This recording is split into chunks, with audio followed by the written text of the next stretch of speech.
Hi friends, ഇന്ന് നമ്മൾ പ്ലാന്റ്സിനെല്ലാം SAFF apply ചെയ്യാൻ പോവുകയാണ്. ഇതൊരു ഫംഗിസൈഡാണ്. പ്ലാന്റ്സിനുണ്ടാകുന്ന എല്ലാ ഫംഗൽ ഡിസീസിൽ നിന്നും പ്ലാന്റ്സിനെ പ്രൊട്ടക്റ്റ് ചെയ്യാൻ വേണ്ടിയിട്ടാണ് ഇതുപോലുള്ള ഫംഗിസൈഡുകൾ നമ്മൾ ഉപയോഗിക്കുന്നത്. ഇത് 1 ലിറ്റർ വെള്ളത്തിൽ 1 മുതൽ 2 ഗ്രാം വരെ അളവിൽ നമുക്ക് ഉപയോഗിക്കാമേ. അതിനായിട്ട് ഞാനിവിടെ 1 ലിറ്ററിൻ്റെ ഒരു കപ്പാണ് എടുത്തിരിക്കുന്നത്. അതിൽ ഞാൻ 1 ലിറ്റർ വെള്ളം അളന്ന് മാറ്റി വെച്ചിട്ടുണ്ട്.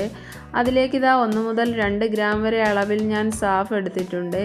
ഇതിനെ ഞാൻ ഈ കപ്പിലേക്ക് ഇട്ട് കൊടുത്തിട്ട് ഇനി നമുക്ക് ആ 1 ലിറ്റർ വെള്ളം കൂടി ഇതിലേക്ക് ഒഴിച്ച് നല്ലപോലെ ഈ സാഫ് ഒന്ന് മിക്സ് ചെയ്തെടുക്കണമേ. നല്ലപോലെ മിക്സ് ചെയ്തതിന് ശേഷം നമുക്കിത് സ്പ്രേ ബോട്ടിലേക്ക് മാറ്റി കൊടുക്കണം. അതിനുശേഷം നമുക്ക് എല്ലാ ചെടികൾക്കും ഒന്ന് അപ്ലൈ ചെയ്യാവുന്നതാണ്. ഇത് ചെടികളുടെ ലീഫിലും ചുവട്ടിലുമെല്ലാം ഒഴിച്ചു കൊടുക്കാമേ. ഇത് ചെടികളുടെ തണ്ടുകൾ ചീഞ്ഞു പോകുന്നതിനും ഇലകളൊക്കെ നശിച്ചു പോകുന്നതിനൊക്കെ തടയുന്നത്. ഇത് നല്ലപോലെ മിക്സ് ചെയ്ത് നമ്മൾ എല്ലാ പ്ലാന്റ്സിനും 15 ദിവസത്തിലൊരിക്കൽ വീഴ്ത്തി കൊടുക്കുന്നത് നല്ലതാണ്. ഇത് അപ്ലൈ ചെയ്യുന്നതിന് മുന്നായിട്ട് ചെടികളെല്ലാം നല്ലപോലെ ഒന്ന് നനച്ചു കൊടുക്കണമേ. അപ്പോൾ ഇത് 15 ദിവസത്തിലൊരിക്കൽ നമുക്ക് അപ്ലൈ ചെയ്ത് കൊടുക്കുമ്പോൾ ചെടികൾക്ക് നല്ല റിസൾട്ടാണ് ഉണ്ടാകുന്നത്.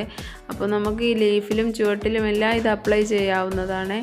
അപ്പോൾ നിങ്ങൾക്ക് എല്ലാവർക്കും എൻ്റെ വീഡിയോസ് ഇഷ്ടമാവുന്നുണ്ടെങ്കിൽ നിങ്ങൾ ലൈക്കും കമൻറ്റും ചെയ്യാൻ മറക്കരുതേ. കൂടാതെ എൻ്റെ ചാനലും ഒന്ന് സബ്സ്ക്രൈബ് ചെയ്ത് സഹായിക്കണേ.